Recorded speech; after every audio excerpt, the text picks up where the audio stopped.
দেখো বন্ধুরা, আমরা কিন্তু রেডি সেডি হয়ে স্টেশনে চলে এসেছি। কেমন লাগছে কিন্তু বলবে। আর আমরা কিন্তু সবাই মিলে এসেছি শীতের মধ্যে, তাই চাদর টাদর গায়ে নিয়ে সব চলে এসেছি। কিছু করার নেই, শীতের মধ্যে তো একটু সেফটি রাখতেই হবে। তারপর দেখো ট্রেনে উঠে পড়লাম। ট্রেনে উঠে পড়েছি আর বাচ্চা কাচ্চাকে নিয়ে সকালবেলা আসা হয়েছে। কিছু খাবার তো খাওয়াতে হয়, নিজেরাও খাওয়া লাগে। খিদে পেট তো মানে না কোনো কিছু, যতই আনন্দ লাগুক না কেন। তাই খাবার নিয়ে আদান প্রদান হচ্ছে। এ বলছে এই খাবারটা খাবে না, ও বলছে ওই খাবারটা খাবে না। সেটাই হচ্ছে কে কোনটা খাবে না খাবে সেই নিয়েই ভাগযোগ চলছে। তারপর দেখো ওরকম করে ট্রেনের থেকে আমরা কিন্তু নেমে পড়লাম। ট্রেনে অনেক ভিড় ছিল, তার জন্য আর ভিডিও করিনি। আমরা কিন্তু ট্যাক্সিতে উঠে বসেছি। ট্রেনের ভিডিও করা সম্ভব হয়ে ওঠেনি, তাই ট্রেনের মধ্যে ওইটুকুই তোমাদের সাথে দেখালাম। আর এরপরে ট্যাক্সিতে উঠে বসেছি।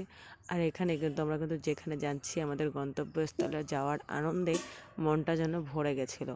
আর বাইরের দেখো ভিউটা দেখে বেশ মজা লাগছিল। বাইরের এই প্রকৃতির দৃশ্য দেখতে দেখতেই কিন্তু আমরা পৌঁছাচ্ছিলাম, এগিয়ে যাচ্ছিলাম আমাদের গন্তব্যস্থলের দিকে। খুব ভালো লাগছিল, খুব মজা করছিল বাচ্চাগুলো, চারপাশটা দেখছিল, ওদেরও খুব মজা লাগছিল। আমরাও সে দেখে অনেকটাই মজা পাচ্ছিলাম। চারপাশটা খুব আনন্দের একটা, খুব শান্তির একটা জায়গা, মানে ঘুরতে যাচ্ছি বলে কথা। দেখো দেখে কেউ কি চিনতে পারছো? আলিপুর চিড়িয়াখানা। এখানে কে কে এসেছো আর কে কে আসোনি, তোমাদের কাছে কিন্তু জানার ইচ্ছা রইলো, কমেন্ট করে জানাবে।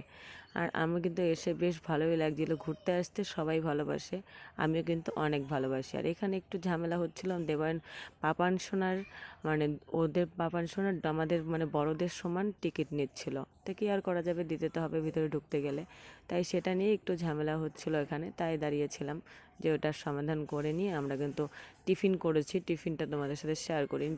টিফিন করে আমরা কিন্তু বেরিয়ে পড়লাম চারপাশটা ঘুরে দেখার জন্য। ওটা কত সুন্দর কিছু আছে, সে দেখতে দেখতে কিন্তু আমাদের বেলা বয়ে গেছে। ও দেখো শোনা বাবা, ওই দেখো বড় টিয়া। এটা অনেকগুলো, এর ভিতরে ঢোকা যাবে না, আলাদা। ওয়াও, দেখি বাবা, দাঁড়া টান দি। দেখো বাবা, দেখেছো কি সুন্দর পাখি। ধর কই কথা বলছে না তো।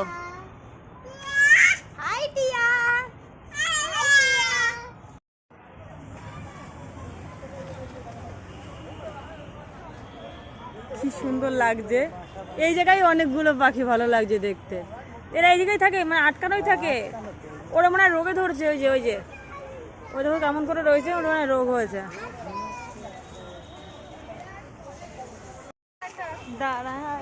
এদিকে আমার ছেলে ধরে রাখছে এক হাতে, আমার এই ফোন, এই দেখ।